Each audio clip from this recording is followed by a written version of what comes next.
Yo, what's going on, guys? Hope all is well. We are here for another live training, and this one is the three thieves of mastery that every entrepreneur must destroy. If you want to be a master in your business and your life, you want to reach your full potential, these three thieves you must destroy, otherwise, they're going to rob you of mastery and really living a full life. And I'm joined over here with Wyra, my business partner at the Entrepreneur Brotherhood. How's it going, bro?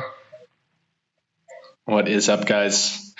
Not just at the Entrepreneur Brotherhood, but we've been business partners for like 5 years. 5 years now. Yeah. Crazy. My brother from another mother.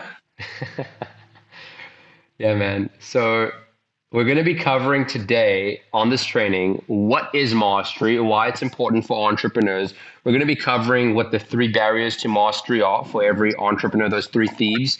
And then we're also going to talk about how every entrepreneur can become and begin becoming a master at their craft. So the first thing, Wyra, that I wanted to ask you about, and that's why you're over here, is what is mastery and why is it important for entrepreneurs? Yeah. So, simple definition, mastery is more than competence, right? In the beginning, we want to be competent. Means you can do the job, you can be effective, you can get the results in your business, in your life. Mastery is beyond competence. It's the point where you are so good at something that it feels second nature and you can do it in your flow state. You are in a zone of genius, you're not thinking. It's something that you uniquely are very good at and that you feel great when you do. Now, the other thing with mastery is that it's more of a pursuit. Most of us are never really going to reach the point of mastery, right? It's more about the process of engaging with gaining mastery, but we'll talk all about that in a second. Cool. So why don't you get a little bit deeper over here, man? What are the three thieves for mastery that's robbing entrepreneurs of true success and true fulfillment in their business and lives? Yeah. Number one, lack of clarity. Lack of clarity in where you are going, in why you're going there, in how you're going to get there, in what's getting in your way, and in how you're going to overcome what is getting in your way. That's really what clarity is. Clarity enables action, clarity enables momentum, clarity enables forward direction on the path to mastery. And when you lack clarity, you lack the ability to really take effective action, and therefore you're never going to get anywhere close to mastery if you can't even take action in the right direction. Clarity is foundational. Any thoughts on clarity before we go on to 2 and 3? Yeah, man. I like what you said about that. Clarity is really knowing exactly where you want to go, why you want to get there. And I would say it's actually the foundational step over here, because if you have no idea of where you're heading, you're going to crash. And so I agree with that clarity. So then what are the next two after clarity? Yeah. Number 2 would be a lack of ownership, right? Like, everybody talks about, take extreme ownership, accountability, responsibility, whatever. But very few people actually embody taking extreme ownership. And most of us think we're taking ownership, but the reality is somehow in our business or our life, we're actually being a victim and playing the blame game, giving the ownership to other people and blaming our team, blaming the market, blaming our niche, blaming our customers, blaming our spouse, blaming, who knows, man, blaming the software. Like, very few people that I've ever met actually take extreme ownership and complete responsibility for everything that happens in their life. And I think this is a necessary step towards gaining mastery, because if you don't take that level of ownership, then you're never going to take the level of action consistently over a long period of time to gain mastery, because it's just so much more convenient to blame external things. It's just so much easier for it to be the niche, or to be the customer's fault, or to be the team member's fault. It's so much easier than actually taking ownership and doing mastery. So our brains fool us, right? Find pleasure, avoid pain. Our brain will find the path of least resistance, and that is not taking extreme ownership. Well said. That's beautiful. And I can relate to that personally because there's many a time where I am feeling like I don't want to take ownership for a certain situation that's occurring in the business. I mean, just the other day, Wyra, you called me out for not having some reels. Like we've been posting a bunch of reels on our profile. If you guys check out our profile, there's some pretty good content over there. But besides the point, there were some reels that Wyra wanted to post on his profile that weren't ready, and that was the job of one of our designers and the team to get done. And I'm the one who manages that designer.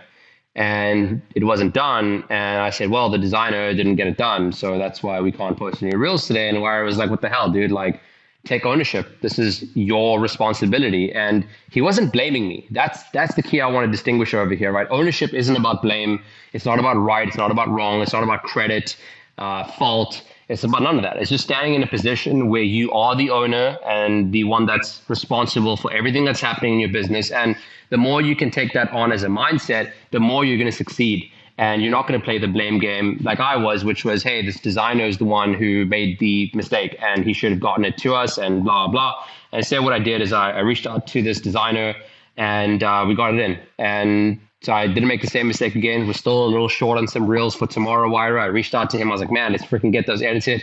So, because I don't want to be called out by you, right? And so that's the degree of ownership that we take in our business, and that's the level of ownership that you need to take in your business if you're to become a master. So let's move on to the final thief of mastery. Yeah, just last comment on that is you are not somebody who blames regularly. Like that's the thing you guys got to know about Hamza is that he does take a very high level of ownership in every area of his life. And this is so insidious, right? This part of our mind that just seeks to place external blame is so insidious and subtle that even he in that moment didn't realize that he was doing it. And we've set up and he's set up his life and his business in a way that he has systems and processes and people around him that force him to and really hold him accountable to taking extreme ownership in his business and life.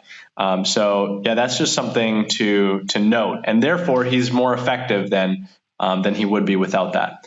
He gets more done. He gets more results. And then number 3 is it's really lacking the commitment to mastery, right? Like it's mastery in itself is not something that you can choose to achieve. It's more about if you don't commit to mastery, if you don't make the decision that I am going to over time take the actions that a master would, take the actions that may or may not get me to a place of mastery, but I'm doing it regardless of the end result. Right? I'm doing it because that's the kind of life that I want to live. That's how I want to show up every day, as show up and act and be and think and behave like somebody who is a master at this, or as somebody who has committed to mastering this skill, whether that's your business or whether that's copywriting or design or being a husband or a father, right? Like if you don't even make that decision, and it's not just in your head, you got to speak that out loud. You got to have that witnessed by other people. You have to be around people who hold you accountable to actually acting in that way and showing up in that way and help you course correct when you're inevitably not showing up like a master. That's really what commitment to mastery means, right? It's making the decision and following through on the actions and structuring your business and your life in such a way that you are held to that standard of showing up like a master would. And that's really what you've done in your life. And so I wanted to just point that out in that last example. I think I'm lagging a little bit here. Can you hear me, Hamza? Thank you, man. Yeah, I can hear you. I appreciate that, man. And so what Wyra was saying is having people around you that can help you commit to mastery And that's what we do at the Entrepreneur Brotherhood. If you are an already successful entrepreneur that wants to be in a community of other like minded successful entrepreneurs that meet on Zoom every single week, not to be coaches or to be gurus or to go through some program, but ready to share honestly, vulnerably about their businesses and their lives, and to support each other to get the clarity they need on what's getting in the way of their business growth or growth in life. Giving each other feedback, the direct and honest feedback that no employee, friend, or family would ever care or really dare to say, right? If Wire is not showing up as a fully responsible, extremely taking extreme ownership in his life, he's going to get called out for that in this group that we have every single week. And then lastly, that extreme accountability so that you can actually take the actions you need to take over time to truly commit to mastery. That's what we do at the Entrepreneur Brotherhood. If that is something that you are interested in and want to learn more about, feel free to DM me directly. I'll be more than happy to chat a bit more about that. And we hope you enjoyed this live training. There's going to be many more